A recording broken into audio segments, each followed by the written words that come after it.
open design process involves 4 key mindsets, or ways of being in the world, and being involves the dimensions of both place and space. We use the word mindset in open design to mean more than a fixed or single attitude. Mindset indicates both where and how you are within the design process and within the larger world. The 4 mindsets are understand, create, evaluate, and share.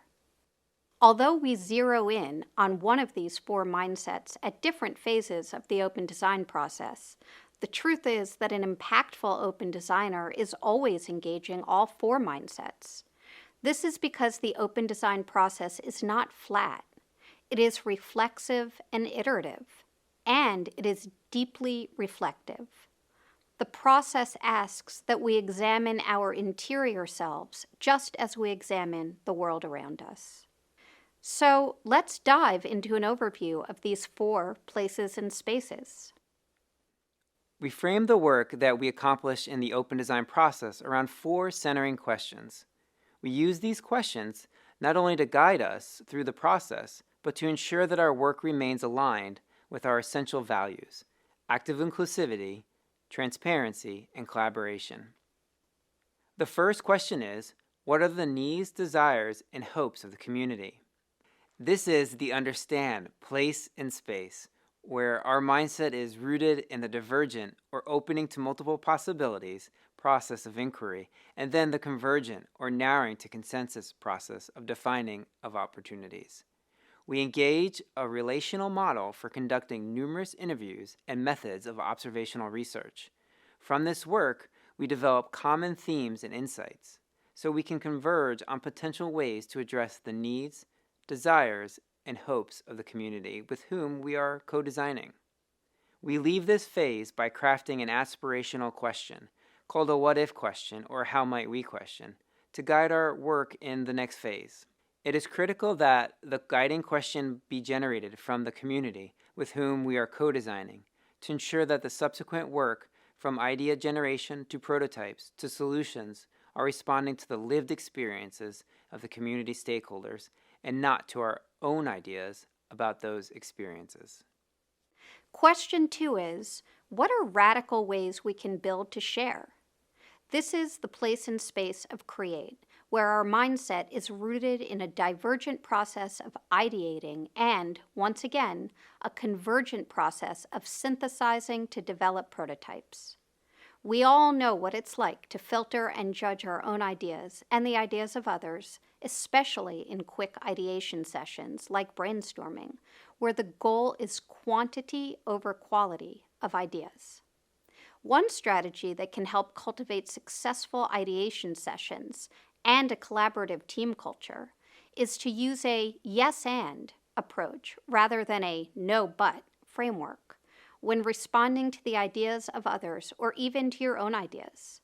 The more playful and welcoming yes and helps generate ideas ranging from things we can accomplish tomorrow to things that can radically transform our lives. The task then is to converge around ideas to build out concepts and turn them into prototypes. Why does prototyping matter?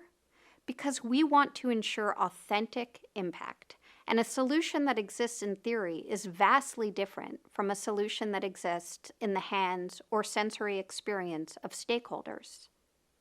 Prototypes put concepts into the hands of stakeholders so they can engage with the potential solutions before we spend time, money, and creative energy building something that is not impactful.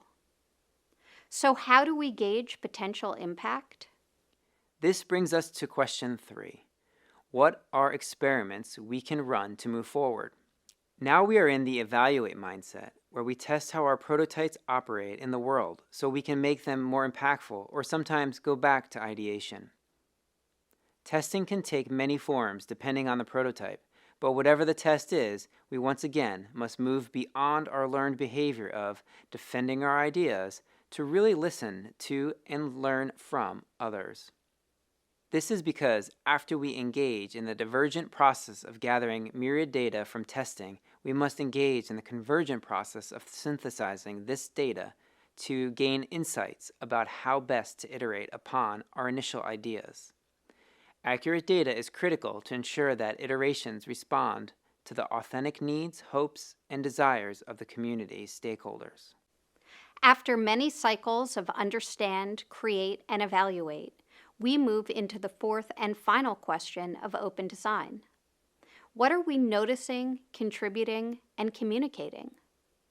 Now, it's a little disingenuous to say that the share mindset, where we reflect and connect, is the fourth phase.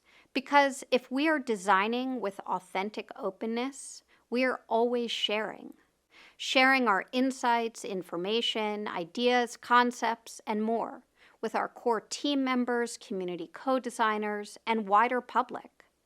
In fact, sharing embodies all three of our guiding values: active inclusivity, transparency, and collaboration, perhaps more than any other mindset in our process. Open design is itself about a way of being in the world that is characterized by sharing. So as a distinct phase in the open design process, we often think of sharing as a process of reflecting on what the community has accomplished and connecting this work to continuing generative openness that extends far beyond a single solution. By practicing these ways of being, we are more fully and authentically able to understand the communities with whom we are inclusively co-designing and identify and meet complex needs. We are able to create desirable, viable, and sustainable community-driven solutions for equitable flourishing. This is not a linear process. Rather, it is a way of being that asks for flexibility, iteration, and embrace of ambiguity. A way of being that requires moving between places and spaces to design within the complex and often inequitable systems that exist within communities, rather than the systems that we believe exist theoretically or in isolation.